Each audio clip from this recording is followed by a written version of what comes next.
Hello friends, मैं आशा करता हूं कि आप लोग सब कोई बहुत अच्छे हैं, शानदार हैं, जानदार हैं। तो फ्रेंड्स, आज मैं आप लोग के लेके आया हूं क्लास 12 का जो ऑर्गेनिक केमिस्ट्री है। ऑर्गेनिक केमिस्ट्री से एक most most most important reaction जो कि है SN1 एंड SN2 रिएक्शन। तो बहुत ही अच्छा और बहुत ही इंपॉर्टेंट रिएक्शन है, बहुत मजा आने वाला है। तो चलिए बिना देरी किए हम लोग शुरू करते हैं। तो देखिए, SN1 और SN2 रिएक्शन पढ़ने से पहले हम लोग को पढ़ना पड़ेगा nucleophilic substitution reaction. What is nucleophilic substitution reaction? क्यों? क्योंकि SN1 SN2 रिएक्शन क्या है और कुछ नहीं, न्यूक्लियोफिलिक सब्स्टिट्यूशन रिएक्शन ही है। तो देखिए, न्यूक्लियोफिलिक सब्स्टिट्यूशन हम लोग यहाँ पे समझेंगे और क्या करेंगे, हम लोग एकदम अल्ट्रा बेसिक से उठेंगे और एकदम हम लोग एडवांस लेवल तक जाएंगे। आज SN1 SN2 रिएक्शन का सारा धागा खोल देंगे हम लोग। देखिए, 3 चीज यहाँ पे इन्वॉल्व हुआ है, न्यूक्लियोफिलिक सब्स्टिट्यूशन एंड रिएक्शन। तो इसको जानने से पहले सबसे पहले हम लोग को जानना पड़ेगा what is substitution reaction. What is substitution reaction? What is substitution reaction हम लोग को जानना पड़ेगा सबसे पहले कि सब्स्टिट्यूशन रिएक्शन हम लोग का होता क्या है।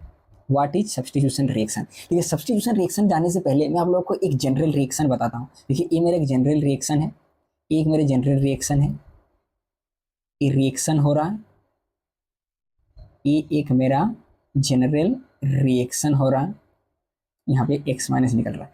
ये इस रिएक्शन को आप ऑब्जर्व करिए, यहाँ पे हो क्या रहा है। देखिए, यहाँ पे क्या हो रहा है, X मेरा एक ओल्ड ग्रुप है, ओल्ड ग्रुप है, और यहाँ पे X की जगह मेरा एक तो न्यू ग्रुप आ रहा है, न्यू ग्रुप आ रहा है। इस रिएक्शन को गौर से देखिए, गौर से देखिए इस रिएक्शन को। हो क्या रहा है इस रिएक्शन में, एक ओल्ड ग्रुप का रिप्लेसमेंट या सब्स्टिट्यूट हो रहा है और उसके जगह में एक न्यू ग्रुप आ रहा है। तो सब्स्टिट्यूशन रिएक्शन क्या है? Any reaction where an old group is replaced or substituted by a new group, then these types of reaction are called substitution reaction। और विद्यार्थीगण कृपया ध्यान दीजिए, विद्यार्थीगण कृपया ध्यान दीजिए।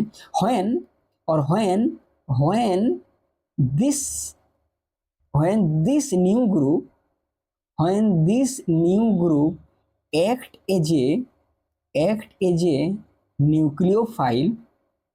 as a nucleophile, then this types of reaction is called nucleophilic substitution reaction. फिर से repeat कर रहा हूँ, any reaction where an old group is replaced by a new group और a nucleophile, then this types of reaction is called nucleophilic substitution reaction. आशा करता हूँ आपको न्यूक्लियोफिलिक सब्स्टिट्यूशन रिएक्शन समझ में आया। तो देखिए, ये क्या है, ये एक मेरा न्यूक्लियोफिलिक सब्स्टिट्यूशन रिएक्शन है यहाँ पे, और यहाँ पे क्या है, ये मेरा रिएक्टेंट है। अच्छा से समझिए, ये मेरा रिएक्टेंट है और ये मेरा क्या है, प्रोडक्ट है। ये मेरा रिएक्टेंट है और ये मेरा क्या है, प्रोडक्ट है। तो यहाँ पे हो क्या रहा है, देखिए, ये मेरा रिएक्टेंट है और यहाँ पे प्रोडक्ट है। एक न्यूक्लियोफिलिक सब्स्टिट्यूशन रिएक्शन है, एक केमिकल रिएक्शन है। केमिकल रिएक्शन क्या है, रिएक्टेंट से प्रोडक्ट का जर्नी, वही तो है केमिकल रिएक्शन। और क्या है, तो यहाँ पे क्या है, रिएक्टेंट प्रोडक्ट तक पहुंच रहा है, रिएक्टेंट प्रोडक्ट में कन्वर्ट हो रहा है।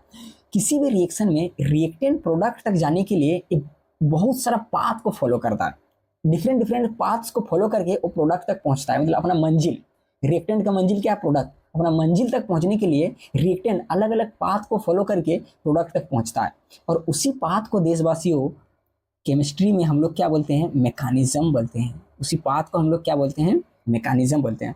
तो न्यूक्लियोफिलिक सब्स्टिट्यूशन रिएक्शन जो है वो 2 पाथ को फॉलो करता है, या फिर हम लोग बोल सकते हैं न्यूक्लियोफिलिक सब्स्टिट्यूशन रिएक्शन जो है वो मेरा 2 मैकेनिज्म को फॉलो करते हैं। वो 2 मैकेनिज्म क्या है, एक है मेरा SN1 रिएक्शन जो कि स्टैंड करता है substitution nucleophilic and unimolecular. S stand for substitution, N for nucleophilic and 1 stand for unimolecular. और SN2 मेरा स्टैंड करता है सब्स्टिट्यूशन न्यूक्लियोफिलिक एंड बाईमोलिकुलर।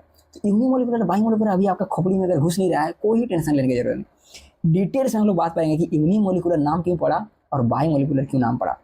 तो यहाँ पे क्या हुआ कि न्यूक्लियोफिलिक सब्स्टिट्यूशन रिएक्शन 2 तरह का मैकेनिज्म देता है, SN1 एंड SN2। और ये SN1 और SN2 मेनली कौन सा कंपाउंड्स देते हैं, मेनली गिव्स एल्काइल हैलाइड। मेरे भाई, एल्काइल हैलाइड देता है, एल्काइल हैलाइड। और मेरा क्या देता है, एल्कोहल देता है, एल्कोहल देता है, और मेनली ईथर देता है। लेकिन आज एल्काइल हैलाइड का हैप्पी बर्थडे टू यू है, इसीलिए आज एल्काइल हैलाइड के बारे में हम लोग डिस्कस करेंगे कि कैसे alkyl halide SN1 and SN2 reaction देगा, इसके बारे में हम लोग डिटेल्स में डिस्कस करेंगे। तो इस स्लाइड में जो हम लोग पढ़े तुरंत हम लोग इसको रिकेप कर लेते हैं। हम लोग सबसे पढ़े न्यूक्लियोफिलिक सब्स्टिट्यूशन रिएक्शन किसको बोलते हैं। हम लोग क्या पढ़े कि any reaction where an old group is replaced by a nucleophile, then this types of reaction is called nucleophilic substitution reaction. और हम लोग क्या पढ़े कि न्यूक्लियोफिलिक सब्स्टिट्यूशन रिएक्शन दो तरह का मैकेनिज्म शो करता है, एक है SN1 और SN2। और हम लोग भी ये पढ़े कि SN1 and SN2 reaction mainly कौन कौन से कंपाउंड देता है, alkyl halide, alcohol and ether. लेकिन आज हम लोग एल्काइल हैलाइड के बारे में डिस्कस करेंगे। तो चलिए, तो आज देखिए यहाँ पे हम लोग क्या करेंगे, एक कुछ ये पढ़ेंगे, कुछ बेसिक्स हम लोग क्या करेंगे आज डिस्कस करेंगे, कुछ बेसिक्स हम लोग डिस्कस करेंगे। SN1 SN2 रिएक्शन पढ़ने से पहले कुछ बेसिक्स के बारे में जानना बहुत जरूरी है। बोलेंगे सर बेसिक्स, बेसिक्स सुन के बहुत थोड़ा गुदगुदी हो रहा है। बेसिक्स क्या है, सिंपल है बट नॉट इजी, मतलब सरल है पर आसान नहीं है। बेसिक ही जानना बहुत जरूरी है। तो SN1 SN2 रिएक्शन पढ़ने से पहले सबसे पहले हम लोग क्या करेंगे, थोड़ा बेसिक्स जानेंगे। तो देखिए बेसिक्स में हम लोग सबसे पहले एल्काइल हैलाइड के बारे में उसका थोड़ा खतियान खोलते हैं और इसका हिस्ट्री के बारे में थोड़ा सा इसका बैकग्राउंड नॉलेज ले लेते हैं कि एल्काइल हैलाइड जो बंदा है वो दिखता कैसा है, इसका नेचर कैसा है, इसका बिहेवियर कैसा है। देखिए एल्काइल हैलाइड को जनरली हम लोग रिप्रेजेंट करते हैं R और X से, R और X से रिप्रेजेंट करते हैं। जहाँ पे R मेरा क्या है, R मेरा और कुछ नहीं, वो है एल्काइल ग्रुप, और X जो है ये मेरा हेलोजन ग्रुप है। और बच्चा देशवासियों जानता है हेलोजन में 4 जो माफिया है वो प्रेजेंट रहता है, fluorine, chlorine, bromine and iodine. दूर गांव में जब कोई बच्चा रोता है, माँ बोलता है बेटा चुप हो जाने, तो हेलोजन आ जाएगा। तो fluorine, chlorine, bromine and iodine, ये 4 माफिया क्या रहता है, यहाँ पे रहता है हेलोजन ग्रुप में। तो देखिए एक चीज़ मैं आप लोग को बताना चाहता हूँ, जैसे ही मान लीजिए मैं यहाँ पे CH4 लिखता हूँ तो तुरंत आपका मुंह में पानी आता है और उसका नाम खटाक से आप खड़का देते हैं। इसका नाम बोलते हैं, इसका नाम है मीथेन। और वही अगर मीथेन से कैंची लगा के एक हाइड्रोजन को मैं उड़ा देता हूँ तो तुरंत इसका नाम मीथेन से हो जाता है मिथाइल, इसका नाम क्या हो जाता है, मीथेन से मिथाइल हो जाता है। तो वही अगर एक फॉर्मूला में लिखता हूँ CnH2n+2 तो आपका मुंह में पानी आता है और तुरंत बोलते हैं ये और कोई नहीं, ये कॉकरोच जनता पार्टी का अध्यक्ष है, इसका नाम क्या है, एल्केन, इसका नाम क्या है मेरा, एल्केन। और वही अगर एक हाइड्रोजन में एल्केन का एक हाइड्रोजन से मैं कैंची से उड़ा दूं तो उसका नाम एल्केन से क्या निकल के आ जाता है, CnH2n+1 हो जाता है और उसका नाम एल्केन से क्या हो जाता है, एल्काइल हो जाता है। तो यही एल्काइल ग्रुप होता है। और जब इस एल्काइल ग्रुप में एक हेलोजन अटैच रहता है तो इससे बनने वाला कंपाउंड को हम लोग क्या बोलते हैं, एल्काइल हैलाइड। तो चलिए अपना शब्दों को बयान में थोड़ा व्यक्त कर दीजिए। तो देखिए क्या होता है यहाँ पे, when A halogen group is attached to an alkyl group, then this type of compound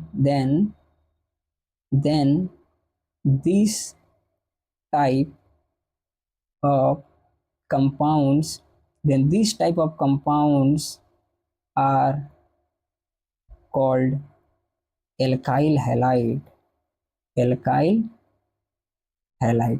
तो ऐसा करता हूँ आपको ये समझ में आया एल्काइल हैलाइड क्या है। और जनरल फॉर्मूला एल्काइल हैलाइड को हम लोग को याद रखना है, क्या है, CnH2n+1 और X, ये होता है मेरा जनरल फॉर्मूला एल्काइल हैलाइड का। आशा करता हूँ आप लोग को ये याद रखेंगे। तो ये हम लोग एल्काइल हैलाइड के बारे में पढ़े। और एल्काइल हैलाइड के बारे में हम लोग क्या पढ़ेंगे, देखिए एक मोस्ट इंपॉर्टेंट पॉइंट जो एल्काइल हैलाइड के बारे में हम लोग को ध्यान रखना है, जो आगे चल के SN1 SN2 रिएक्शन में हम लोग का मदद करेगा, वो क्या है, nature of carbon halogen bond, in alkyl halide, nature of carbon halogen bond in alkyl halide. Alkyl halide में कार्बन हेलोजन का बॉन्ड का नेचर क्या होता है। देखिए ये मेरा एक एल्काइल हैलाइड है, मैं ड्रॉ करता हूँ, ये मेरा एक एल्काइल हैलाइड है। और बच्चा जानता है कि जो इलेक्ट्रोनेगेटिविटी है हेलोजन का वो हम लोग का ज़्यादा होता है कार्बन से। और इलेक्ट्रोनेगेटिविटी हेलोजन का ज़्यादा होने के कारण इसका खोपड़ी में आता है नेगेटिव चार्ज और कार्बन का खोपड़ी में आता है पॉजिटिव चार्ज। देखिए यहाँ पे क्या हो रहा है, partial negative and partial positive charge develop हो रहा है। ध्यान से सुनिए, इलेक्ट्रोनेगेटिविटी के कारण क्या होता है, किसी भी एटम का खोपड़ी में पार्शियल नेगेटिव चार्ज और पार्शियल पॉजिटिव चार्ज डेवलप तब होता है जब क्या होता है, शिफ्टिंग ऑफ इलेक्ट्रॉन होता है। और शिफ्टिंग ऑफ इलेक्ट्रॉन का कब होता है, इलेक्ट्रोनेगेटिव डिफरेंस के कारण क्या होता है, शिफ्टिंग ऑफ इलेक्ट्रॉन होता है। और शिफ्टिंग ऑफ इलेक्ट्रॉन के कारण क्या होता है, किसी भी एटम के खोपड़ी के ऊपर partial positive and partial negative charge आता है। तो थोड़ा यहाँ पे व्यक्त कर देते हैं, पार्शियल, देखिए partial positive and negative charge, partial positive and negative charge developed due to shifting of electron, due to shifting of electron. जब शिफ्टिंग ऑफ इलेक्ट्रॉन होता है तो मेरा क्या होता है, partial positive and negative charge develop होता है। लेकिन जब कंप्लीट ट्रांसफर होता है, जैसे मान लीजिए एल्केन का बात किया, यहाँ पे क्या होता है, यहाँ पे कंप्लीट चार्ज डेवलप होता है मेरे भाई, पार्शियल चार्ज का कोई यहाँ पे रोल नहीं रहता। क्यों, क्योंकि यहाँ पे मेरा शिफ्टिंग ऑफ इलेक्ट्रॉन नहीं होता है, यहाँ पे होता है ट्रांसफर ऑफ इलेक्ट्रॉन, यहाँ पे होता है ट्रांसफर ऑफ इलेक्ट्रॉन। तो इस स्लाइड में हम लोग क्या पढ़ें, जल्दी से रिकेप कर लेते हैं। हम लोग पढ़ेंगे एल्काइल हैलाइड के बारे में पढ़ें। एल्काइल हैलाइड क्या होता है, ये ऐसा कंपाउंड जहाँ पे एक एल्काइल ग्रुप के साथ एक हेलोजन ग्रुप डायरेक्टली अटैच रहता है, तो ऐसे कंपाउंड्स को हम लोग क्या बोलते हैं, एल्काइल हैलाइड्स बोलते हैं। और एल्काइल हैलाइड्स का जनरल फॉर्मूला क्या है, CnH2n+1 एंड X, इसको याद रखेंगे। और उसके बाद हम लोग क्या पढ़ें कि nature of carbon halogen bond in alkyl halide. Alkyl halide में कार्बन हेलोजन का बॉन्ड क्या होता है, कार्बन के ऊपर क्या होता है, पार्शियल पॉजिटिव चार्ज होता है और हेलोजन के ऊपर पार्शियल नेगेटिव चार्ज होता है। और हम लोग ये भी पढ़े कि पार्शियल चार्ज किसी भी एटम के ऊपर तब आता है जब शिफ्टिंग ऑफ इलेक्ट्रॉन है। शिफ्टिंग ऑफ इलेक्ट्रॉन के कारण क्या होता है, partial positive and partial negative charge होता है। और ट्रांसफर ऑफ इलेक्ट्रॉन के कारण complete positive and complete negative charge आता है। आशा करता हूँ इस स्लाइड आपको समझ में आया। तो चलिए आगे बढ़ते हैं। तो देखिए आगे क्या है, बोले सर इतना देर से चिल्ला चिल्ला के आप पूरा फाड़ दे रहे हैं, गला फाड़ दे रहे हैं कि न्यूक्लियोफाइल न्यूक्लियोफाइल न्यूक्लियोफाइल। थोड़ा बयान तो कर दीजिए अपना जुबान पे कि न्यूक्लियोफाइल ये बंदा है क्या, ये दिखता कैसा है, कौन सा गोला से आया है। तो न्यूक्लियोफाइल के बारे में थोड़ा सा हम लोग यहाँ पे क्या कर देंगे, अपना बैकग्राउंड तैयार कर लेंगे। तो देखिए न्यूक्लियोफाइल मेरा है क्या, न्यूक्लियोफाइल मेरा है क्या, न्यूक्लियोफाइल ये बंदा है क्या। देखिए न्यूक्लियोफाइल क्या है, न्यूक्लियोफाइल क्या है, ये है इलेक्ट्रॉन रिच, इलेक्ट्रॉन रिच होता है, इलेक्ट्रॉन का बहुत धनी आदमी है, बोरा में ठूस ठूस के इलेक्ट्रॉन रखता है न्यूक्लियोफाइल। दूसरा क्या होता है, ये इलेक्ट्रॉन पेयर डोनर होता है, ये दाता होता है, इलेक्ट्रॉन पेयर डोनर। और तीसरा पॉइंट क्या होता है, ये न्यूक्लियस लविंग होता है। ये क्या होता है, न्यूक्लियस लविंग। बोलेंगे सर न्यूक्लियस लविंग मतलब क्या, न्यूक्लियस लविंग मतलब पॉजिटिव के प्रति इसका बेपनाह मोहब्बत रहता है, पॉजिटिव चार्ज के प्रति अट्रैक्शन होता है। जैसे ही पॉजिटिव चार्ज कहीं पे देखता है इसका मुंह में पानी आता है और तुरंत क्या करता है, वहाँ पे अटैक कर देता है। तीसरा पॉइंट क्या है, कैसे पहचाने कौन न्यूक्लियोफाइल है, सिंपल सा ट्रिक से, all negative charge species, all negative charge species, all negative charge species are act as a nucleophile, all negative charge species are act as a nucleophile. थोड़ा एग्जांपल खटका देते हैं, जैसे मान लीजिए Cl- हो गया, मेरा Br- हो गया, OH- हो गया, CH3, C double bond O- हो गया। जितने भी नेगेटिव चार्ज स्पेसीज है सारा मेरा क्या करेगा, एज ए न्यूक्लियोफाइल काम करेगा। और क्या है, बोलेंगे सर खाली नेगेटिव चार्ज स्पेसीज से ही न्यूक्लियोफाइल होता है क्या, नहीं मेरा दोस्त, न्यूट्रल स्पेसीज भी मेरा न्यूक्लियोफाइल होता है। लेकिन कौन कौन सा न्यूट्रल स्पेसीज है, न्यूट्रल स्पेसीज भी मेरा क्या होता है, न्यूक्लियोफाइल होता है। Neutral species having lone pair electron, ये भी मेरा क्या होता है, न्यूक्लियोफाइल होता है। जैसे आप देखिए H2O, इसमें भी लोन पेयर है, ROH एल्कोहल मेरा इसमें लोन पेयर है, NH3 लोन पेयर है, न्यूक्लियोफाइल जैसा काम करेगा, RNH2 लोन पेयर है, एक न्यूट्रल न्यूक्लियोफाइल है। और क्या है सर, ऑल लेविस बेस, जितना भी लेविस बेस है सब क्या करेगा, न्यूक्लियोफाइल जैसा काम करेगा। All Lewis base, all level basis are act as a nucleophile, all Lewis base भी क्या करेगा मेरा न्यूक्लियोफाइल जैसे काम करेगा। और क्या है कंपाउंड्स कंटेनिंग, देखिए बहुत इंपॉर्टेंट पॉइंट है जानना, कंपाउंड्स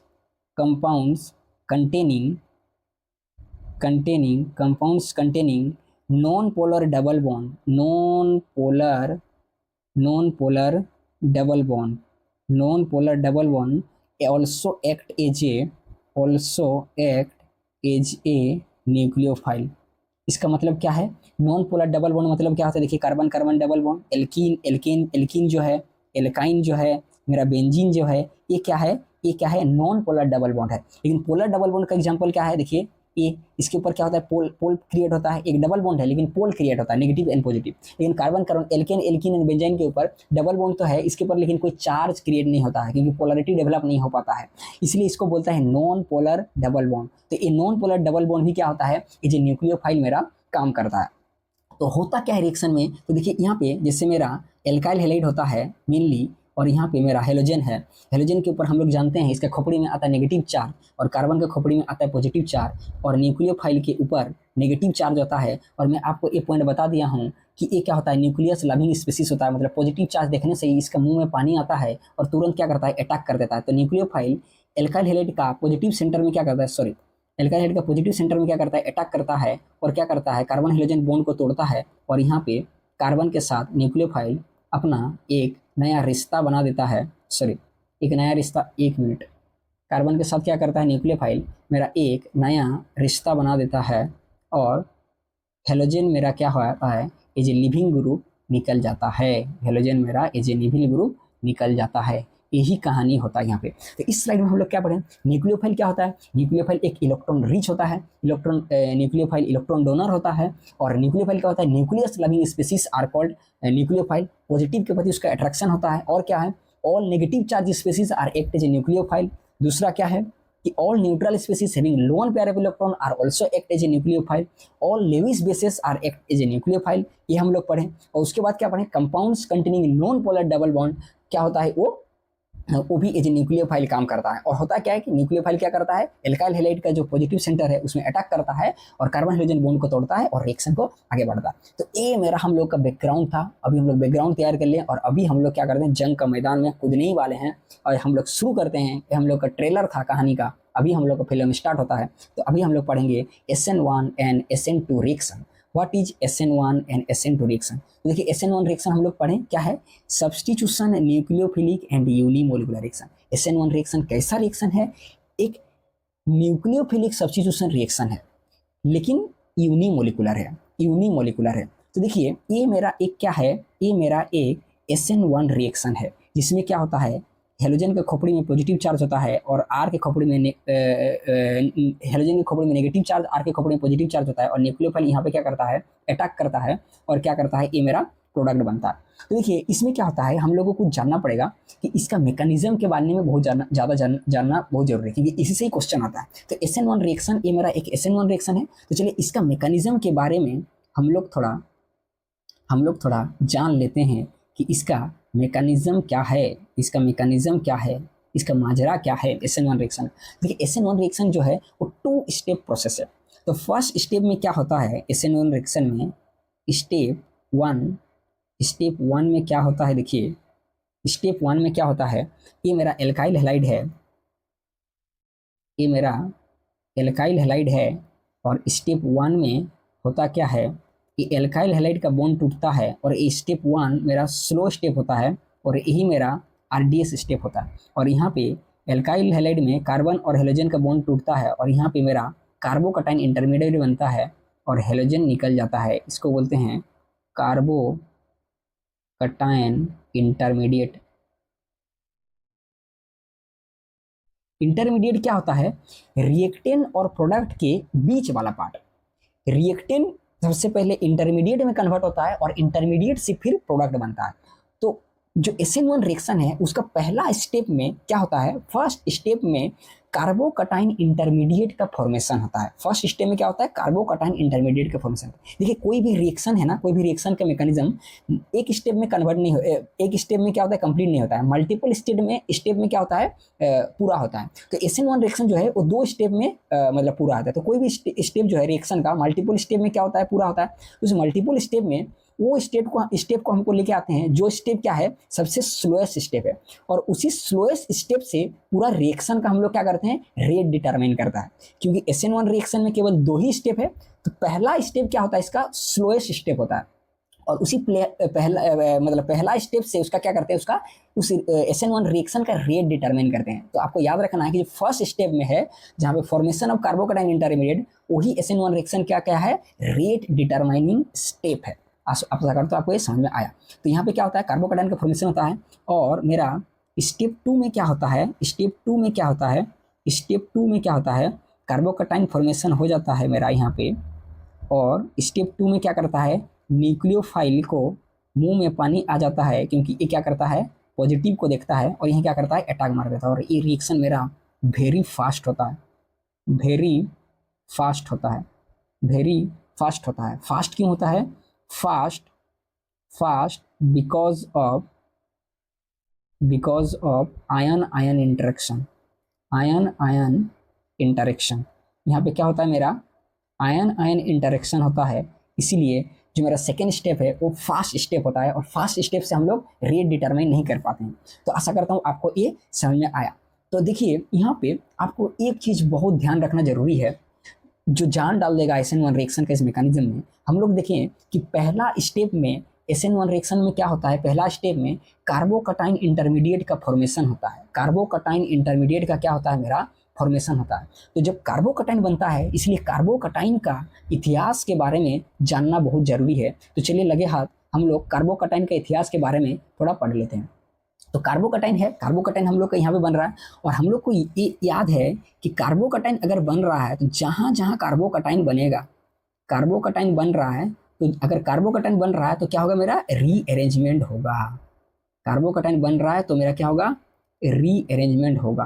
मतलब जहाँ जहाँ कार्बोकटाइन बनेगा वहाँ वहाँ रीअरेंजमेंट होगा, और हम लोग को वहाँ पे देखना पड़ेगा रीअरेंजमेंट करा के मोस्ट स्टेबल कार्बोकटाइन हम लोग को बनाना है। तो जहाँ जहाँ कार्बोकटाइन बनेगा वहाँ वहाँ क्या होगा, रीअरेंजमेंट होगा। और हम लोग एक बात और भी जानते हैं कि स्टेबिलिटी ऑफ कार्बोकटाइन जो होता है मेरा, यहाँ पे देखिए स्टेबिलिटी ऑफ कार्बोकटाइन मेरा क्या होता है, ये डायरेक्टली प्रोपोर्शनल होता है +m +h एंड +i के प्रति, और इन्वर्सली प्रोपोर्शनल होता है -m एंड -i के ऊपर। मतलब आपको क्या ध्यान रखना है, एक कि कार्बोकटाइन का जो स्टेबिलिटी है वो डायरेक्टली प्रोपोर्शनल होता है positive mesomeric effect, hyper conjugation and positive inductive effect, और इन्वर्सली प्रोपोर्शनल होता है -m एंड -i। तो आपको एक ट्रिक्स याद रखना है कि प्लस कार्बोकटाइन मतलब क्या, प्लस, कार्बोकटाइन मतलब प्लस। तो प्लस के लिए हिंदी में लिखता हूँ थोड़ा फील आएगा, प्लस के लिए हमें क्या क्या चाहिए, हमें प्लस चाहिए, प्लस के लिए हमें प्लस चाहिए मतलब +m +h and +i। Plus के लिए, प्लस का स्टेबिलिटी के लिए हमें प्लस चाहिए, और हमें प्लस का स्टेबिलिटी के लिए क्या चाहिए, माइनस जो है मतलब नेगेटिव नहीं चाहिए, नेगेटिव नहीं चाहिए मतलब -m -i नहीं चाहिए। प्लस के लिए हमें क्या चाहिए, प्लस चाहिए, और कहाँ चाहिए, सामने चाहिए। और प्लस के लिए हम लोग क्या चाहिए, माइनस नहीं चाहिए। और अगर फिर भी आ गया तो हम लोग कोशिश करेंगे कि माइनस को दूर में रखें। इसका मतलब क्या है, देखिए जैसे मान लीजिए ये मेरा एक कार्बोकटाइन है, इसके ऊपर क्या है, यहाँ पे क्लोरीन है, और ये मेरा एक कार्बोकटाइन है, और यहाँ पे मेरा क्या है, यहाँ पे इसके ऊपर पॉजिटिव चार्ज है, और यहाँ पे मेरा क्लोरीन है। तो देखिए यहाँ पे क्लोरीन क्या है, -i इफेक्ट है, यहाँ -i इफेक्ट है। और हम लोग क्या पढ़ें कि प्लस के लिए हम लोग को क्या चाहिए, माइनस नहीं चाहिए, प्लस के लिए हम लोग को माइनस नहीं चाहिए। और अगर फिर भी आ गया तो कोशिश करेंगे कि दूर में रहें। तो यहाँ पे सबसे दूर में देखिए माइनस आई कहाँ पे है, यहाँ पे है, तो इसीलिए स्टेबिलिटी इसका ज़्यादा हो जाता है इससे। तो इसी का मतलब है कि प्लस के लिए हमें प्लस चाहिए और कहाँ चाहिए, सामने में चाहिए, और प्लस के लिए हमें माइनस नहीं चाहिए। और अगर फिर भी आ गया तो कोशिश करेंगे हम लोग माइनस को दूर में रखें। तो आशा करता हूँ ये आपको समझ में आया। तो कार्बोकेटायन की स्टेबिलिटी के लिए ये बात हम लोग ध्यान रखेंगे। तो चलिए अब कुछ कैरेक्टरिस्टिक्स के बारे में हम लोग पढ़ लेते हैं कि SN1 रिएक्शन का क्या कैरेक्टरिस्टिक्स है। तो देखिए SN1 रिएक्शन का कैरेक्टरिस्टिक्स क्या क्या है, यहाँ पे हम लोग देखते हैं। It is a 2 step reaction. जो मेरा क्या है SN1 रिएक्शन है वो 2 स्टेप्स मतलब रिएक्शन है, 2 स्टेप में क्या होता है वो कंप्लीट होता है, ये हम लोग पढ़ चुके हैं। और दूसरा क्या है देखिए, kinetics of reaction is directly proportional to alkyl halides. देखिए क्या होता है, एक चीज आपको ध्यान रखना है कि जो रेट है, रिएक्शन का रेट है ना, रिएक्शन का रेट है, यहाँ पे मैं एक चीज लिखता हूँ, देखिए आपको ये ध्यान रखना कि रेट ऑफ SN1 रिएक्शन, ध्यान से देखिए, rate of SN1 reaction is directly proportional to the active mass और कंसंट्रेशन को ही एक्टिव मास बोलते हैं। डायरेक्टली प्रोपोर्शनल कंसंट्रेशन और active mass of all the reactants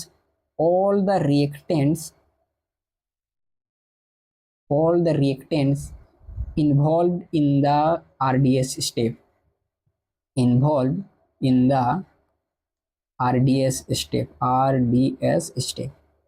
SN1 reaction में जो रेट है वो RDS स्टेप का रिएक्टेंट साइड में जितना भी मतलब मेरा मतलब रिएक्टेंट्स प्रेजेंट्स है उसका कंसंट्रेशन के साथ क्या होता है, रेट का डायरेक्टली प्रोपोर्शनल होता है। उसका कंसंट्रेशन के साथ रेट का क्या होता है, डायरेक्टली प्रोपोर्शनल है। लेकिन RDS सिस्टम में हम लोग देखें, यहाँ पे देखिए ये मेरा RDS सिस्टम है, और RDS सिस्टम में हम लोग क्या देखें कि केवल एक ही मेरा रिएक्टेंट्स प्रेजेंट्स है। RDS सिस्टम में देखिए SN1 रिएक्शन में 2 रिएक्टेंट्स इन्वॉल्व है, एक मेरा एल्काइल हैलाइड और दूसरा मेरा न्यूक्लियोफाइल। लेकिन न्यूक्लियोफाइल तो RDS सिस्टम में प्रेजेंट नहीं रहता है, वो फास्ट सिस्टम में प्रेजेंट रहता है।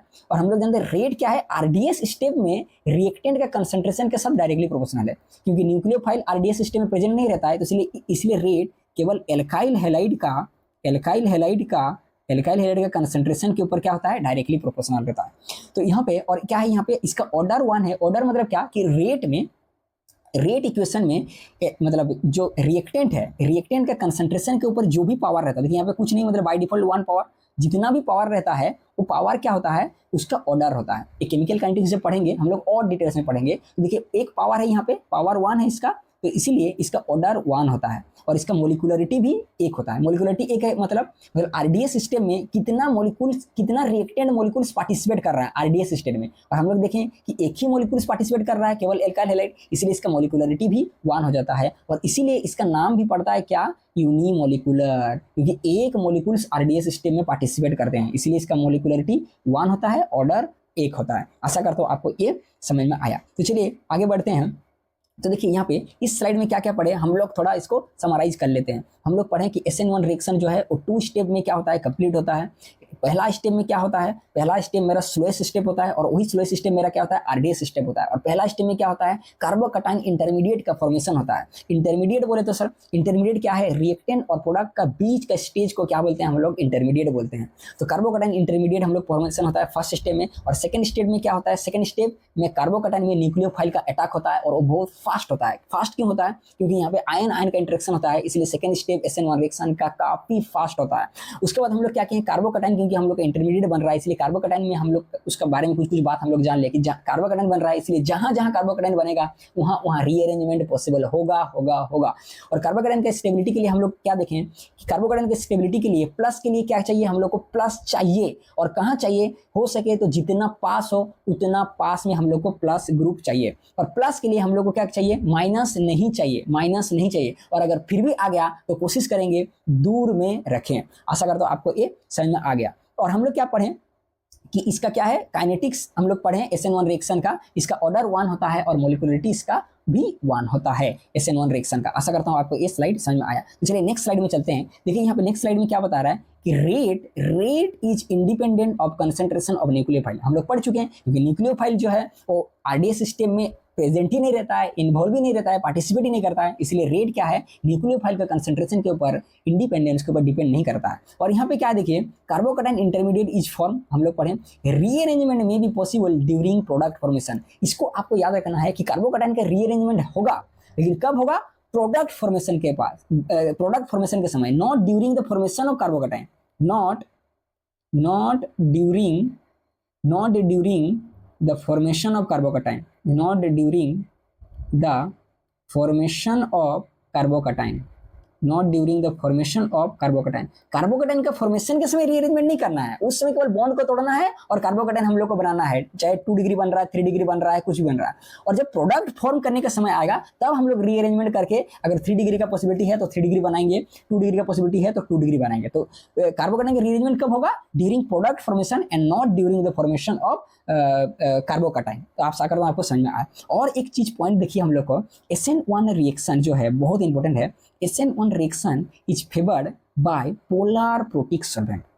देखिए कभी कभी क्या होता है, बोलते हैं कि सर हम लोग जानते हैं कि कोई बॉन्ड जब टूटता है तो क्या होता है, कोई रिएजेंट का अटैक होता है, तभी जाके क्या होता है, ओल्ड बॉन्ड टूटता है और न्यू बॉन्ड फॉर्मेशन होता है। लेकिन SN1 रिएक्शन में हम लोग देखते हैं फर्स्ट स्टेप में कोई रिएजेंट अटैक नहीं करता है, फिर भी क्या करता है, बॉन्ड कैसे टूट जाता है सर, कार्बन हाइड्रोजन बॉन्ड कैसे टूटता है, ऐसे नहीं टूटता है। यहाँ पे क्या करता है हम लोग, जैसे पोलर प्रोटिक सॉल्वेंट का यूज करते हैं, जिसको बोलते हैं PPS सॉल्वेंट, क्या करते हैं, सॉल्वेंट का यूज करते हैं। और इस सॉल्वेंट मदद करता है क्या करने के लिए, कार्बन हाइड्रोजन बॉन्ड को तोड़ने के लिए। तो SN1 रिएक्शन में अगर हम लोग क्या करते हैं, पोलर प्रोटिक सॉल्वेंट डाल देते हैं तो रिएक्शन में 4 चांद लग जाता है और क्या करता है, बहुत आसानी से कार्बन हाइड्रोजन बॉन्ड को तोड़ने में मदद करता है और कार्बोकैटायन इंटरमीडिएट हम लोग बहुत आसानी से बनता है। देखिए पोलर प्रोटिक सॉल्वेंट के बारे में आप थोड़ा जान लीजिए कि पोलर प्रोटिक सॉल्वेंट का क्या रोल होता है SN1 रिएक्शन में। देखिए पोलर प्रोटिक सॉल्वेंट बोलते किसको है, पहले इसको समझिए। पोलर, ये क्या है, polar protic solvent, polar protic solvent ये है क्या, कैसा सॉल्वेंट को पोलर प्रोटिक बोलेंगे, ऐसा सॉल्वेंट जहां पे मेरा हाइड्रोजन ग्रुप कोई मतलब मोर इलेक्ट्रोनेगेटिव एटम के साथ क्या होता है, जुड़े रहता है, वैसे सॉल्वेंट को हम लोग क्या बोलते हैं, पोलर प्रोटिक सॉल्वेंट। जैसे H2O हो गया मेरा, ठीक है, ROOH हो गया। यहाँ पे देखिए हाइड्रोजन जो है वो मोर इलेक्ट्रोनेगेटिव एलिमेंट्स ऑक्सीजन के साथ जुड़ा हुआ है, इसलिए क्या है, ये मेरा पोलर प्रोटिक सॉल्वेंट है। और पोलर प्रोटिक सॉल्वेंट का एक बहुत खूबसूरत क्या जानते हैं, क्या करता है, कैन सॉल्वेट, बहुत इंपॉर्टेंट पॉइंट लिख रहा हूँ, can solvate both cation and मेरे भाई anion, both cation and anion. देखिए इसका मतलब क्या है, इसको आप समझिए। एक रिएक्शन लिखता हूं मैं, मान लीजिए मैं R लिखा यहाँ पे और X लिखा, और ये मेरा क्या है, ये मेरा रिएक्शन है, और यहाँ पे टूट जाता है मेरा R+ और X-। देखिए ये आसानी से कब टूटेगा, आसानी से कब टूटेगा, जब बनने वाला जो मेरा अनायन है, मतलब बनने वाला जो मेरा ये है मतलब आयन है, जैसे R+ और X-, जब ये स्टेबल होगा तो रिएक्शन को, ये जितना स्टेबल होगा रिएक्शन उतना फॉरवर्ड डायरेक्शन में क्या होगा, प्रोग्रेस करेगा। और रिएक्शन जितना फॉरवर्ड डायरेक्शन में प्रोग्रेस करेगा उतना आसानी से क्या करेगा, मेरा कार्बन और हाइड्रोजन का बॉन्ड टूटेगा। तो देखिए ये क्या करता है, पोलर प्रोटिक सॉल्वेंट क्या करता है जानते हैं, ये जो 2 आयन बना है ना, ये जो 2 आयन बना है R+ और X-, पोलर प्रोटिक सॉल्वेंट क्या करता है, ये दोनों का कटायन और अनायन, दोनों का कटायन और अनायन दोनों का क्या करता है, सॉल्वेशन करता है, दोनों का क्या करता है, सॉल्वेशन करता है। और जब सॉल्वेशन होता है तो क्या होता है, जब सॉल्वेशन होता है, सॉल्वेशन करके कैसे क्या कर देता है, कैसे मतलब कटायन और अनायन को स्टेबल कर देता है, कि पोलर प्रोटिक सॉल्वेंट क्या करता है, कटायन और अनायन का सॉल्वेशन करता है, जिससे क्या होता है, कटायन और अनायन काफी स्टेबल बन जाता है, और स्टेबल बनने के कारण रिएक्शन क्या करता है, मेरा फॉरवर्ड डायरेक्शन प्रोग्रेस करता है। तो सॉल्वेशन कैसे क्या करता है, कटायन अनायन को मतलब स्टेबल बनाता है, कि जब सॉल्वेशन होता है तब क्या होता है, जब सॉल्वेशन होता है तब क्या होता है, एनर्जी रिलीज होता है मेरा भाई, एनर्जी मेरा रिलीज होता है, एनर्जी रिलीज होता है। और जब एनर्जी रिलीज होता है तो सिस्टम का एनर्जी कम हो जाता है, और एनर्जी कम हो जाता है तो हम लोग जानते हैं स्टेबिलिटी जो है वो इनवर्सली प्रोपोर्शनल टू एनर्जी, ठीक है। सॉल्वेशन होता है एनर्जी, सिस्टम से एनर्जी का कमी होता है, सॉल्वेशन से एनर्जी रिलीज होता है, सिस्टम में एनर्जी का कमी हो जाता है, जिसके कारण मेरा क्या हो जाता है, स्टेबिलिटी बढ़ जाता है। बोलेंगे सर सॉल्वेशन का मतलब क्या है, सॉल्वेशन का मतलब कुछ नहीं, क्या होता है कि सॉल्वेंट मोलिक्यूल्स क्या करता है, जो सोल्यूट का आयन है उसको सराउंड कर देता है, उसको घेर लेता है, उसी को बोलते हैं सॉल्वेशन। जैसे एग्जांपल देता हूं, जैसे मान लीजिए आप NaCl का जब डालते हैं पानी में तो ये क्या किससे टूट जाता है, Na+ में टूट जाता है, और Cl माइनस में टूट हो जाता है। तो जैसे ये आता है सॉल्वेंट में, तो सॉल्वेंट का मोलिक्यूल जो होता है, जो वाटर रहता है ना मेरा, देखिए वाटर है, वाटर के बदले डेल्टा नेगेटिव और यहाँ पे डेल्टा पॉजिटिव होता है, यहाँ पे डेल्टा नेगेटिव और डेल्टा पॉजिटिव हाइड्रोजन के प्रति होता है। ये क्या करता है, सराउंड कर लेता है ये नेगेटिव चार्ज को। और उसी प्रकार ये जो मेरा एनायन है क्लोरीन, इसको क्या कर देता है, जो हाइड्रोजन के ऊपर आपका ये है डेल्टा पॉजिटिव चार्ज है, ये क्या करता है, ये भी आके क्या करता है, इसको सराउंड कर लेता है। इसको क्या कर लेता है, सराउंड कर लेता है, इसको सराउंड कर लेता है। और इसी सराउंडिंग्स को क्या बोलते हैं, सॉल्वेशन। और सॉल्वेशन के दौरान क्या होता है, मेरा एनर्जी रिलीज होता है। जब क्या करता है सॉल्वेंट किसी भी आयन का सॉल्वेशन कराता है तो उससे एनर्जी रिलीज होता है। जब अगर एनर्जी रिलीज होता है सिस्टम का, तो आयन मेरा स्टेबल बन जाता है। तो आशा करता हूं आपको समझ में आया कि पोलर प्रोटिक सॉल्वेंट कैसे हेल्प करता है SN1 रिएक्शन में। आशा करता हूं आपको समझ में आया। तो चलिए आगे बढ़ते हैं। आगे हम लोग छठा पॉइंट देखेंगे। छठा पॉइंट में हम लोग देखेंगे कि stereo chemistry of SN1 reaction. Most important, exam से इसी से क्या होता है, क्वेश्चन बनता है स्टीरियो केमिस्ट्री SN1 रिएक्शन का। तो देखिए ये मेरा क्या है, एक एल्काइल हैलाइड है, ये मेरा एक एल्काइल हैलाइड है। और यहाँ पे देखिए जो दो बॉन्ड है, ये बॉन्ड मेरा प्लेन में रहता है। और ये जो मेरा वेज बॉन्ड है, इसका मतलब क्या है, ये क्या है, ये टुवर्ड्स द ऑब्जर्वर है, ये टुवर्ड्स द ऑब्जर्वर होता है, मेरा ऑब्जर्वर के तरफ होता है, टुवर्ड द ऑब्जर्वर। और ये जो मेरा डैश बॉन्ड है, ये क्या होता है, away from the observer, away from the observer होता है, अवे फ्रॉम द ऑब्जर्वर होता है। इसका मतलब क्या है, मैं आपको दिखा नहीं पा रहा हूँ कि मान लीजिए एक कार्बन है, ये जो हेलोजन और मेरा मतलब आर बॉन्ड है, ये ग्रुप, ये क्या करता है, प्लेन में रहता है। और ये जो मेरा वेज है, ये क्या करता है, ये फ्रंट साइड में रहता है, फ्रंट साइड में रहता है। और ये जो डैश ग्रुप है, ये मेरा क्या होता है, इसका बॉन्ड बैक साइड में रहता है। तो इसका मतलब यही होता है एल्काइल हैलाइड। तो एल्काइल हैलाइड में हम लोग जानते हैं फर्स्ट स्टेप में क्या होता है, मेरा कार्बोकैटायन का फॉर्मेशन होता है। और कार्बोकैटायन हम लोग पढ़ चुके हैं जीओसी में, कार्बोकैटायन जिससे बनता है, इसके ऊपर क्या होता है, एक वैकेंट मेरा p ऑर्बिटल प्रेजेंट रहता है कार्बोकैटायन में। sp2 हाइब्रिडाइजेशन होता है, इसका प्लेनर होता है। और प्लेनर होने के कारण इसका क्या होता है, इसमें एक वैकेंट p ऑर्बिटल प्रेजेंट रहता है। और ये वैकेंट p ऑर्बिटल, आप सोचिए कि प्लेन में मेरा एक कार्बन मॉलिक्यूल है, और उसमें जो वेज है वो फ्रंट साइड में है, डैश जो है वो बैक साइड में है, बाकी बॉन्ड सब प्लेन में है। और वैकेंट p ऑर्बिटल एक ऊपर है और एक नीचे है। और यहाँ पे अभी क्या करेगा, मेरा न्यूक्लियोफाइल मेरा अटैक करेगा, यहाँ पे मेरा न्यूक्लियोफाइल अटैक करेगा। तो देखिए वैकेंट p ऑर्बिटल ऊपर भी है, नीचे भी है। तो न्यूक्लियोफाइल के पास दो पाथ है, या तो ये क्या करेगा, ऊपर से अटैक करेगा, मतलब जिस साइड से क्या हुआ था, मेरा हेलोजन टूटा था, जिस साइड से मेरा हेलोजन टूटा था उसी साइड से अटैक करे, या फिर जिस साइड से हेलोजन टूटा था उसका बैक साइड से भी हम लोग क्या कर सकते हैं, अटैक कर सकता है। तो जिस साइड से हेलोजन प्रेजेंट था उसी साइड में अगर न्यूक्लियोफाइल अटैक कर देता है, तो मेरा जो ये बनता है, प्रोडक्ट बनता है, उसको बोलते हैं रिटेंशन प्रोडक्ट। मतलब R है तो R बनेगा, S है तो S बनेगा, R है तो S नहीं बनेगा, इसको बोलते हैं रिटेंशन प्रोडक्ट। जिस डायरेक्शन में हेलोजन था अगर उसी डायरेक्शन से अटैक कर दे तो उसमें क्या होता है, रिटेंशन ऑफ प्रोडक्ट बनता है। लेकिन अगर बैकवर्ड साइड में अटैक करता है ना, तो इन्वर्सन ऑफ प्रोडक्ट बनता है। तो देखिए क्या है, ये जो रिटेंशन प्रोडक्ट और ये मेरा इन्वर्सन प्रोडक्ट है, ये दोनों ऑप्टिकली एक्टिव कंपाउंड रहता है, दोनों ऑप्टिकली एक्टिव कंपाउंड है। और जब दो एक्टिवली एक्टिव कंपाउंड एक दूसरे का मिरर इमेज होता है, जब दो ऑप्टिकली एक्टिव कंपाउंड एक दूसरे का मिरर इमेज होता है, तो वो दोनों ऑप्टिकली एक्टिव कंपाउंड्स को हम लोग क्या बोलते हैं, इनेंशियोमर्स बोलते हैं। उसको हम लोग क्या बोलते हैं, इनेंशियोमर्स बोलते हैं। और देखिएगा, ध्यान रखिएगा, मिक्सचर में किसी भी मिक्सचर में, तो इसमें क्या बनता है, मिक्सचर बनता है रिटेंशन प्रोडक्ट और इन्वर्सन प्रोडक्ट का। और हम लोग जानते हैं किसी भी मिक्सचर में अगर 50% आपका 50% इनेंशियोमर्स बनता है, 50% मेरा इनेंशियोमर्स बनता है, 50% इनेंशियोमर्स बनता है, या फिर 50% D और L बनता है, मेरा 50% D एंड L प्रोडक्ट बनता है, तो वैसे मिक्सचर को हम लोग क्या बोलते हैं, बच्चा जानता है, वैसे मिक्सचर को हम लोग बोलते हैं रेसिमिक मिक्सचर।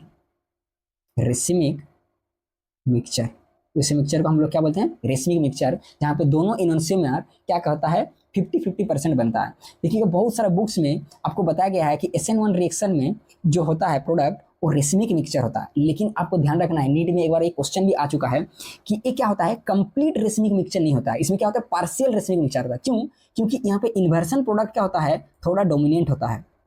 इन्वर्सन प्रोडक्ट जो होता है वो डोमिनेंट होता है, थोड़ा ज़्यादा बनता है, और जो मेरा रिटेंशन प्रोडक्ट है वो थोड़ा कम बनता है। क्यों कम बनता है? देखिए यहाँ पे क्या होता है, यहाँ पे हम लोग जानते हैं कि हेलोजन का बॉन्ड टूटता है, हेलोजन का बॉन्ड टूटा रहता है और हेलोजन का बॉन्ड टूट के ना अभी भी अपना पुराना प्यार को भूल नहीं पाता है और उसके सामने भी अभी छोड़ के वो गया नहीं है। यहीं पे क्या होता है, वो घूमते रहता है, थोड़ा मुंह मारने के लिए, चांस मारने के लिए घूमते रहता है कि पुराना प्यार को अभी भूल नहीं पाया है। हेलोजन का बॉन्ड टूटने के बाद हेलोजन इधर का पास पास में ही रहता है, तो लेकिन जब क्या करता है उसी डायरेक्शन में न्यूक्लियोफाइल अटैक करता है तो हेलोजन का लोन पेयर और न्यूक्लियस का लोन पेयर के प्रति क्या होता है, रिपल्सन होता है, जिसके कारण क्या होता है बहुत आसानी से उसी डायरेक्शन में क्या करता है वो अटैक नहीं कर पाता है, लेकिन बैकवर्ड डायरेक्शन में आसानी से अटैक करता है। इसलिए क्या होता है जो रिटेंशन प्रोडक्ट है थोड़ा कम बनता है और इन्वर्सन प्रोडक्ट थोड़ा ज़्यादा बनता है।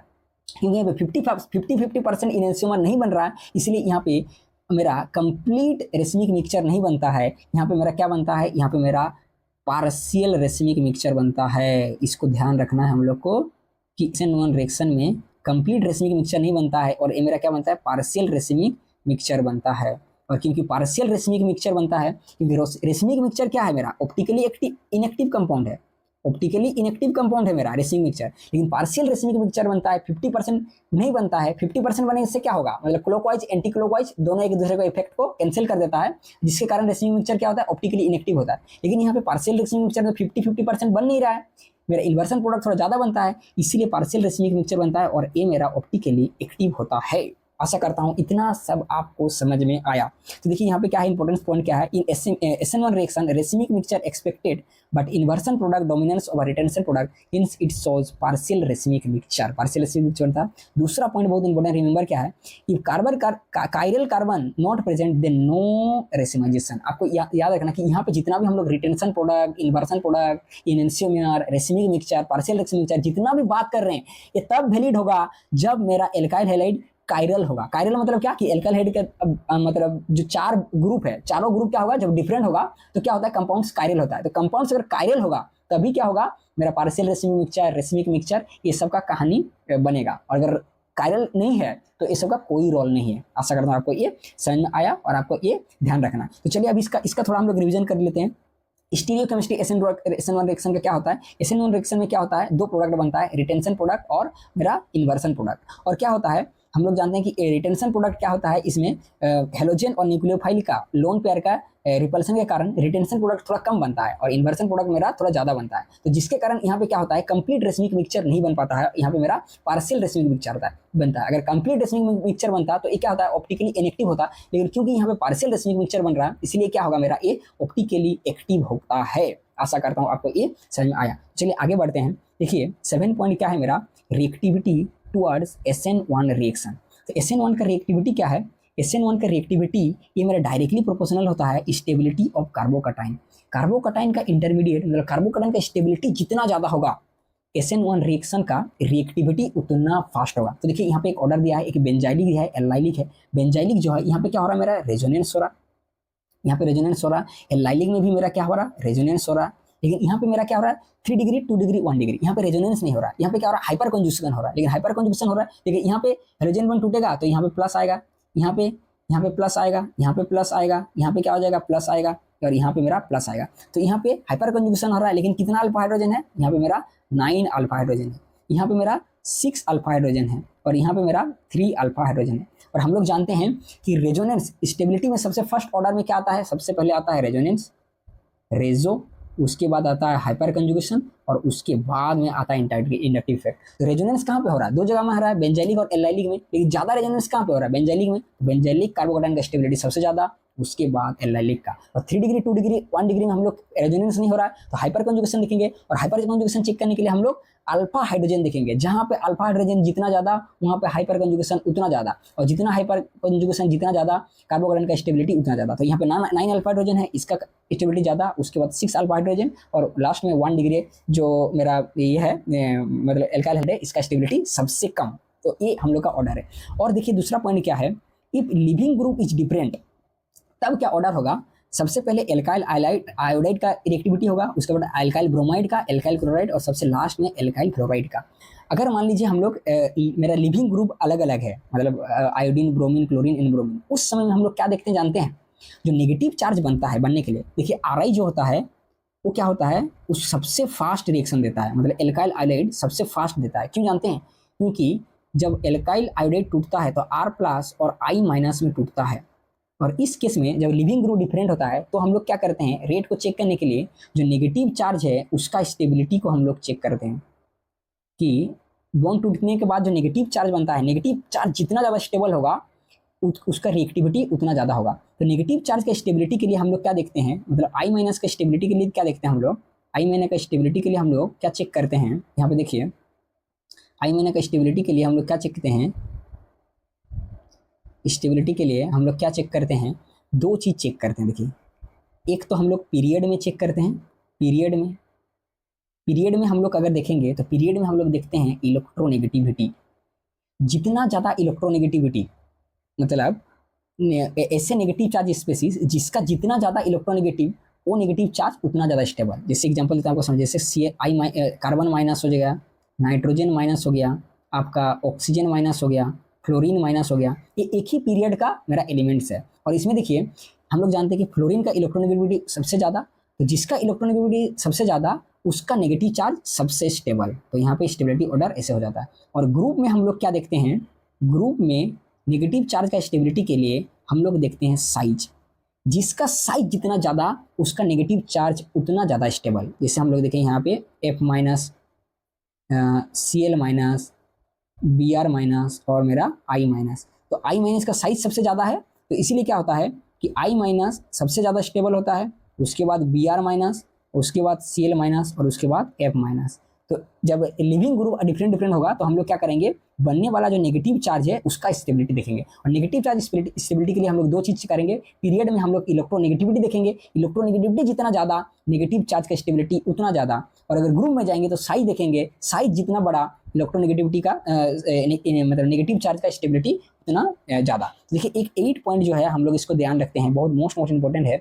SN1 reaction does not take place. कुछ कंपाउंड है जो SN1 रिएक्शन मेरा नहीं देता है, ये मेरे को ध्यान रखना है। आपको क्वेश्चन दे देगा और बोलेगा बताइए इसमें से कौन SN1 रिएक्शन देता है और SN1 रिएक्शन नहीं देता है। देखिए ये जो विनाइल हैलाइड है और एलाइल हैलाइड है ये मेरा SN1 रिएक्शन नहीं देता है। क्यों नहीं देता है, क्योंकि SN1 रिएक्शन के लिए क्या होना चाहिए, कार्बन हाइड्रोजन जो बॉन्ड है उसे टूटना पड़ेगा और यहाँ पे मेरा डबल बॉन्ड होना चाहिए, ये वाला बॉन्ड टूटेगा और यहाँ पे डबल बॉन्ड हो जाएगा। लेकिन यहाँ पे क्या होता है, डबल जो बॉन्ड है कार्बन हाइड्रोजन बॉन्ड उतना आसानी से टूटता नहीं है। कहाँ पे, विनाइल एंड एराइल में। क्यों, क्योंकि देखिए इसके ऊपर लोन पेयर है और इसका खोपड़ी के ऊपर भी लोन पेयर है और ये लोन पेयर क्या जाता है, यहाँ पे रेजोनेंस में जाता है और यहाँ पे क्या करता है, पार्शियल डबल बॉन्ड बना देता है।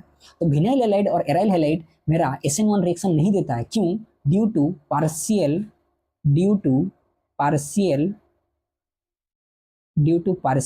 Double bond character, due to partial double bond character. Partial double bond character के कारण क्या होता है, बॉन्ड स्ट्रेंथ बढ़ जाता है और कार्बन हाइड्रोजन बॉन्ड को तोड़ने के लिए बहुत ज़्यादा एनर्जी चाहिए होता है, जिसके कारण क्या होता है, कार्बन हाइड्रोजन बॉन्ड जो है टूट नहीं पाता है और कार्बोकटाइन का फॉर्मेशन नहीं होता है। और कार्बोकटाइन का अगर फॉर्मेशन नहीं हुआ तो SN1 रिएक्शन कैसे होगा। आप आशा करता हूं आपको समझ में आया कि विनाइल हैलाइड एराइल हैलाइड मेरा SN1 रिएक्शन नहीं देता है। और कुछ ऐसा कंपाउंड जो देखिए इसे बाइसाइक्लो कंपाउंड्स भी क्या करता है, मेरा SN1 रिएक्शन नहीं देता है। क्यों नहीं देता है, क्योंकि किसान जेम लगा के एक रूल आता है, ब्रेड्स रूल, ब्रेड्स नाम का साइंटिस्ट था, ये दिया था। ये क्या बता दे कि ब्रिज हेड कार्बन एटम क्या है, क्या बोला था यहाँ पे कि यहाँ पे एक मिनट रुकिएगा, किसान जेम लगा के एक रूल आया था, क्या बता था कि bridge head carbon atom, bridge head carbon atom can not be sp2 hybridize, Bredt's rule क्या बताया कि ब्रिज हेड जो कार्बोकटाइन है, कार्बन एटम है, वो sp2 हाइब्रिडाइज नहीं होना चाहिए। इसका मतलब क्या है, देखिए एक बाइसाइक्लो कंपाउंड है, बाइसाइक्लो कंपाउंड मतलब क्या कि दोनों रिंग जब एक दूसरे से मर्ज होता है तो उसको क्या बोलते हैं हम लोग, बाइसाइक्लो बोलते हैं। और दोनों रिंग को सेपरेट करने के लिए एक बॉन्ड होता है, ये मेरा बॉन्ड है। और ये बॉन्ड का जो हेड होता है ना, ये बॉन्ड का जो हेड होता है इसी को बोलते हैं ब्रिज हेड कार्बन एटम। तो ब्रेड्स क्या बोलता है, ये जो ब्रिज हेड मेरा कार्बन एटम है ये क्या होना चाहिए, ये क्या होता है, ये इसमें पॉजिटिव चार्ज नहीं आना चाहिए और क्या होना चाहिए, डबल बॉन्ड भी नहीं होना चाहिए।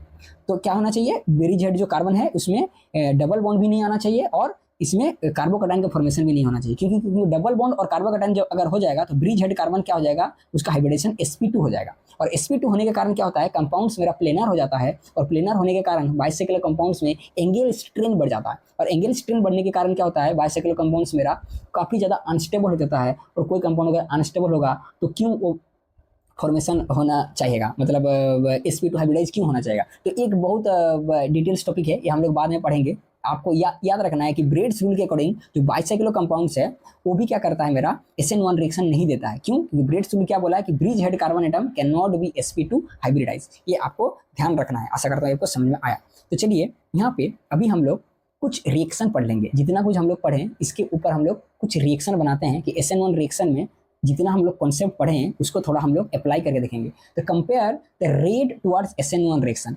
SN1 रिएक्शन में हम लोग को क्या करना पड़ेगा, रेट देखना पड़ेगा, कौन सा मतलब जो एल्काइल हैलाइड है सबसे फास्ट होता है। तो इसके लिए क्या करना पड़ेगा, आपको बॉन्ड को तोड़ना नहीं है, जहाँ पे क्लोरीन लगा हुआ है वहाँ पे खाली आपको क्या करना है, कार्बोकैटायन बनाते जाना है, पॉजिटिव बनाना है। यहाँ पे क्लोरीन लगा, यहाँ पे पॉजिटिव बनेगा, यहाँ पे मेरा पॉजिटिव बनेगा, और यहाँ पे मेरा पॉजिटिव बनेगा। कहीं पे भी सबसे पहले स्टेबिलिटी ऑफ कार्बोकैटायन के लिए क्या आएगा, रेजो आएगा, लेकिन यहाँ पे रेजो है क्या, रेजो नहीं है। तो रेजो नहीं है, हाइपर कंजुगेशन देखेंगे। हाइपर कंजुगेशन के लिए हम लोग क्या फाइंड करना पड़ेगा, अल्फा हाइड्रोजन फाइंड करना पड़ेगा। तो देखिए यहाँ पे कितना अल्फा हाइड्रोजन है, यहाँ पे मेरा 9 अल्फा हाइड्रोजन है, ठीक है। यहाँ पे कितना अल्फा हाइड्रोजन है, यहाँ पे मेरा 5 अल्फा हाइड्रोजन है, ठीक है। यहाँ पे मेरा 3 अल्फा हाइड्रोजन प्रेजेंट है, और यहाँ पे 9 अल्फा हाइड्रोजन, 9 अल्फा हाइड्रोजन। तो सबसे ज़्यादा अल्फा हाइड्रोजन डी में, उसके बाद सी में, उसके बाद बी में। तो मेरा ऑर्डर हो जाएगा D, then C, then B and then A. ये मेरा आंसर हो जाएगा। देखिए दूसरा क्वेश्चन क्या है, दूसरा क्वेश्चन क्या बोला है, ये मेरा पहला क्वेश्चन था, ये मेरा दूसरा क्वेश्चन। दूसरा क्वेश्चन क्या है, वही जहाँ जहाँ हेलोजन ग्रुप है वहाँ पे खाली पॉजिटिव लगाता जाना है, मेरे को बॉन्ड को तोड़ना नहीं है, उसी में ही पॉजिटिव लगाना है और उसका स्टेबिलिटी को चेक करना है।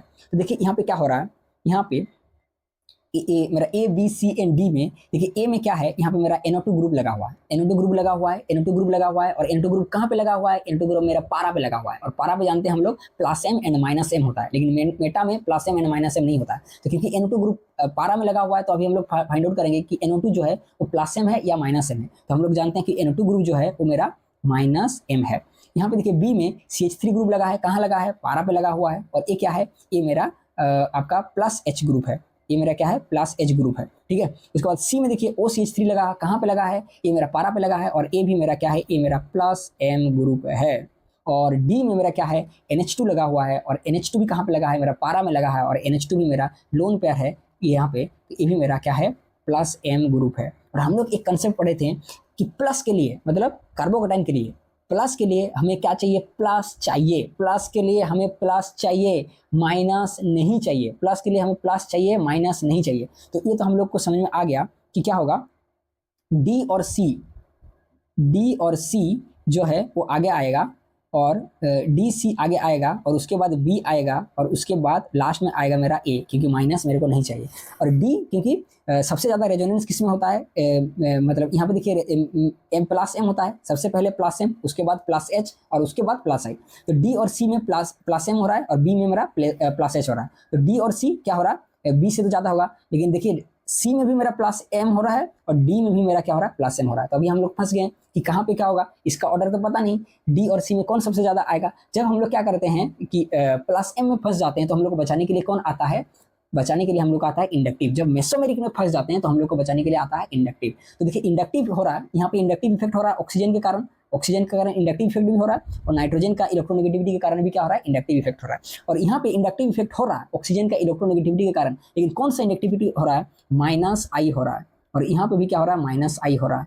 तो देखिए यहाँ पे हम लोग दोनों फंस गए, प्लस एम तो दोनों में हो रहा, लेकिन अभी कैसे डिसाइड करेंगे कि किसका रिएक्टिविटी ज्यादा होगा, सी या डी। तो इसको बचाने के लिए हम लोग को इंडक्टिव आता है। तो देखिए यहाँ पे इंडक्टिव हो रहा है ऑक्सीजन के इलेक्ट्रोनेगेटिविटी के कारण, माइनस आई दोनों में हो रहा है, लेकिन किसका माइनस ज्यादा। तो हम लोग जाते हैं वो ऑक्सीजन का इलेक्ट्रोनेगेटिविटी सबसे ज्यादा, तो इसका माइनस सबसे ज्यादा। और हम लोग पढ़े हैं कि प्लस के लिए हमें माइनस ज्यादा नहीं चाहिए, माइनस हमें कम चाहिए। तो इसका ऑर्डर क्या हो जाएगा हम लोग का, D, then C, then B and then A. आशा करता हूँ आपको ए समझ में आया। तो आशा करता हूँ आपको समझ में आया। तो चलिए नेक्स्ट क्वेश्चन में जाएंगे। देखिए नेक्स्ट क्वेश्चन में क्या बता रहा है यहाँ हम लोग को, नेक्स्ट क्वेश्चन में वही करेंगे हम लोग, क्या करेंगे, यहाँ पे पॉजिटिव चार्ज लगाएंगे, यहाँ पे पॉजिटिव चार्ज लगाएंगे, यहाँ पे पॉजिटिव चार्ज लगाएंगे, और यहाँ पे भी हम लोग पॉजिटिव चार्ज लगाएंगे। तो देखिए रेजोनेंस सबसे पहले कहाँ कहाँ हो रहा है, यहाँ रेजोनेंस हो रहा है क्या? बिल्कुल हो रहा है। यहाँ रेजोनेंस हो रहा है क्या? नहीं। यहाँ पे रेजोनेंस हो रहा है क्या? हाँ बिल्कुल हो रहा है। यहाँ पे रेजोनेंस हो रहा है क्या? बिल्कुल हो रहा है। तो तीनों जगह रेजोनेंस हो रहा है, लेकिन देखिए यहाँ पे हम लोग को ध्यान रखना है, यहाँ पे भी रेजोनेंस हो रहा है, लेकिन रेजोनेंस क्या हो रहा है? Because of lone pair, because of lone pair resonance हो रहा है। और ये दोनों केस में क्या हो रहा है? Due to pi bond, due to pi bond, pi bond के कारण क्या हो रहा है? मेरा रेजोनेंस हो रहा है। और हम लोग जीओसी में एक कॉन्सेप्ट पढ़े थे कि लोन पेयर रेजोनेंस ज़्यादा स्टेबल होता है पाई बॉन्ड रेजोनेंस से। तो यहाँ पे क्योंकि डी में मेरा क्या हो रहा है? लोन पेयर रेजोनेंस हो रहा है, तो इसीलिए क्या होगा? ये मेरा डी तो सबसे ज़्यादा होगा।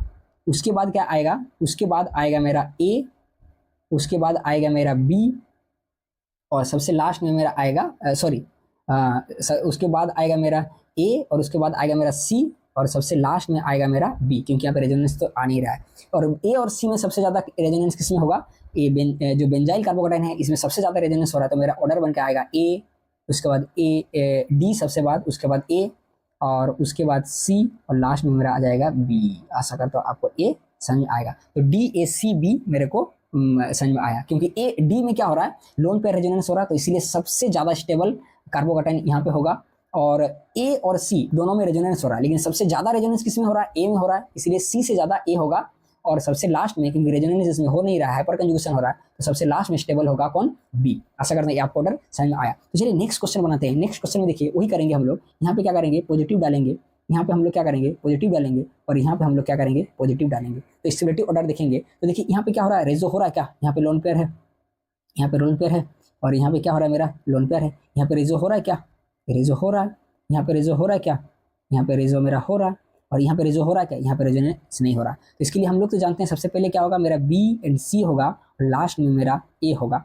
तो देखिए दोनों जगह रेजोनेंस हो जाएगा, हो रहा है। जब रेजोनेंस में हम लोग फंस जाते हैं तो हम लोग को बचाने के लिए कौन आता है? तो हम लोग को बचाने के लिए आता है इंडक्टिव इफेक्ट। तो यहाँ पे क्या हो रहा है? माइनस आई मेरा लग रहा है ऑक्सीजन के इलेक्ट्रोनेगेटिविटी के कारण, और यहाँ पे नाइट्रोजन के इलेक्ट्रोनेगेटिविटी के कारण भी माइनस आई लग रहा है। लेकिन माइनस आई सबसे ज़्यादा किसका होता है? ऑक्सीजन का होता है। और प्लस का स्टेबिलिटी के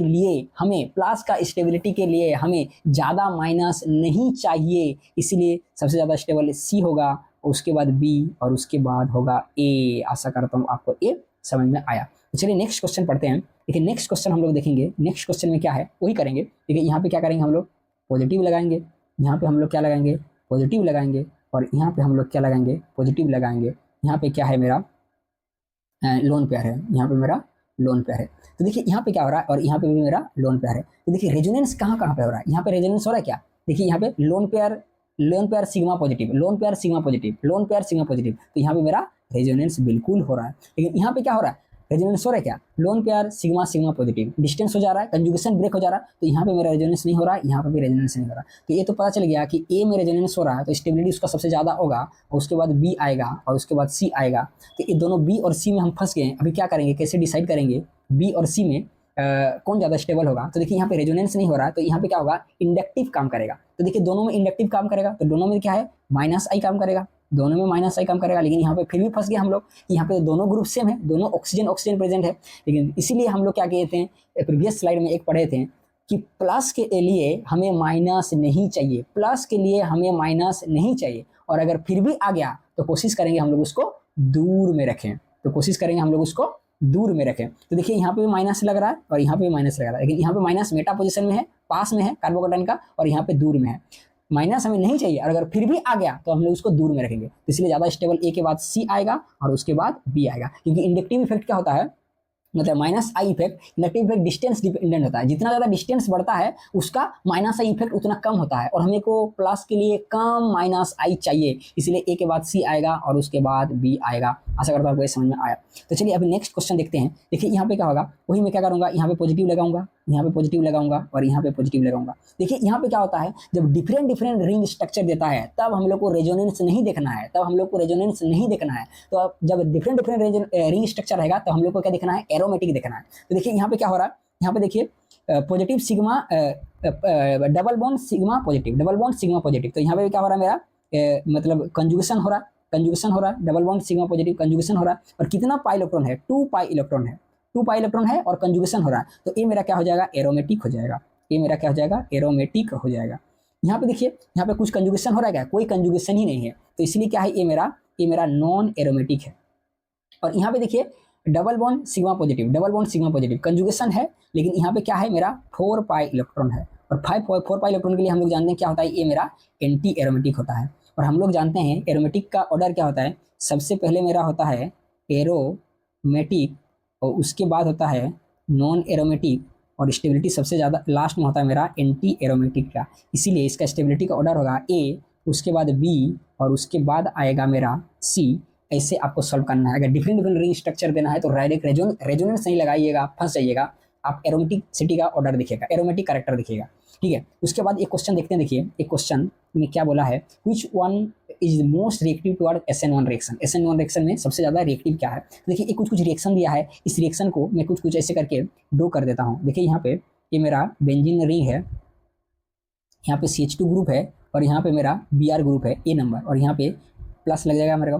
2 नंबर में क्या है मेरे, देखिए यहाँ पे 2 बेंजीन रिंग लगा हुआ है ऐसे करके, यहाँ पे एक H है और यहाँ पे भी मेरा क्या है, एक बेंजीन रिंग लगा हुआ है और यहाँ पे मेरा Br है। 3 नंबर में देखिए यहाँ पे मेरा एक बेंजीन रिंग लगा हुआ है, एक बेंजीन रिंग लगा हुआ है, C है, हाइड्रोजन है, यहाँ पे एक CH3 है और यहाँ पे मेरा Br लगा हुआ है। और 4 ऑप्शन में देखिए मेरा 2 बेंजीन रिंग लगा हुआ है, एक CH3 है और 2 बेंजीन रिंग लगा है और एक Br लगा हुआ है। तो यहाँ पे आएगा पॉजिटिव, यहाँ पे आएगा पॉजिटिव और यहाँ पे भी आएगा मेरा पॉजिटिव। लेकिन देखिए यहाँ पे क्या हो रहा है, यहाँ पे जो यहाँ पे प्लस है ये क्या हो रहा है, रेजोनेंस में जा रहा है। और इसमें कितना % रेजोनेंस हो रहा है, यहाँ पे मेरा 100% रेजोनेंस हो रहा है। देखिए ये 100% का मतलब क्या है कि जब यहाँ पे रेजोनेंस होता है ना, कंप्लीट रेजोनेंस होता है, तो उसको समझाने के लिए हम लोग बोलते हैं कि यहाँ पे 100% रेजोनेंस हो रहा है। देखिए यहाँ पे भी रेजोनेंस हो रहा है, लेकिन यहाँ पे रेजोनेंस जो है मेरा, ये जो पॉजिटिव चार्ज दो डायरेक्शन में पार्टिसिपेट करता है, इस डायरेक्शन में भी, इस डायरेक्शन में। इधर भी रेजोनेंस हो रहा है, इधर भी रेजोनेंस हो रहा है, इधर भी 100% रेजोनेंस हो रहा है और इधर भी 100% रेजोनेंस हो रहा है। तो इसमें 200% मेरा रेजोनेंस हो रहा है। यहाँ पे देखिए एक ही जगह हो रहा है, यहाँ पे मेरा क्या हो रहा है, 100% रेजोनेंस हो रहा है, लेकिन क्या है मेरा 3 अल्फा हाइड्रोजन भी प्रेजेंट है। और यहाँ पे देखिए क्या हो रहा है, मेरा 200% रेजोनेंस हो रहा है और यहाँ पे मेरा 3 अल्फा हाइड्रोजन भी प्रेजेंट है, 3 अल्फा हाइड्रोजन भी प्रेजेंट है। तो सबसे ज्यादा स्टेबल कौन हो जाएगा मेरा बी, क्योंकि 200% रेजोनेंस भी हो रहा है और 3 अल्फा हाइड्रोजन भी प्रेजेंट है, जिसके कारण क्या हो रहा है मेरा +H मतलब हाइपर कंजुगेशन इफेक्ट भी लग रहा है। तो सबसे स्टेबल मेरा क्या हो जाएगा 4। लास्ट क्वेश्चन हम लोग देखते हैं। यहाँ पे देखिए जो कॉन्सेप्ट पढ़े थे हम लोग, वही कॉन्सेप्ट क्वेश्चन आ गया कि which of the following can show partial racemisation. तीनों कंपाउंड में से कौन सा कंपाउंड मेरे को पार्शियल रेसिमाइजेशन शो करेगा। तो रेसिमाइजेशन के लिए हम लोग क्या पढ़ते हैं कि जितना भी रेसिमिक मिक्सचर पार्शियल रेसिमाइजेशन का बात करते हैं तो वो तभी वैलिड होगा जब कंपाउंड्स में कायरल सेंटर होगा। तो ये पार्शियल रेसिमाइजेशन देखने के लिए हम लोग को सबसे पहले कायरल सेंटर खोजना पड़ेगा। देखिए इसमें कायरल है क्या, तीनों ग्रुप बराबर है, तुरंत उड़ाएंगे, इसमें कायरल नहीं है। इसमें भी देखिए कायरल नहीं है कि तीनों ग्रुप मिथाइल ग्रुप प्रेजेंट है, ये भी मेरा कायरल नहीं है। यहाँ पे 2 ग्रुप प्रेजेंट हो गया, ये भी मेरा कायरल नहीं है। डी में देखिए चारों ग्रुप जो है मेरा प्रेजेंट है और ये मेरा कायरल सेंटर हो जाता है और यही मेरा पार्शियल रेसिमाइजेशन शो करेगा। आशा करता हूँ आपको ये समझ में आया। Thank you very much.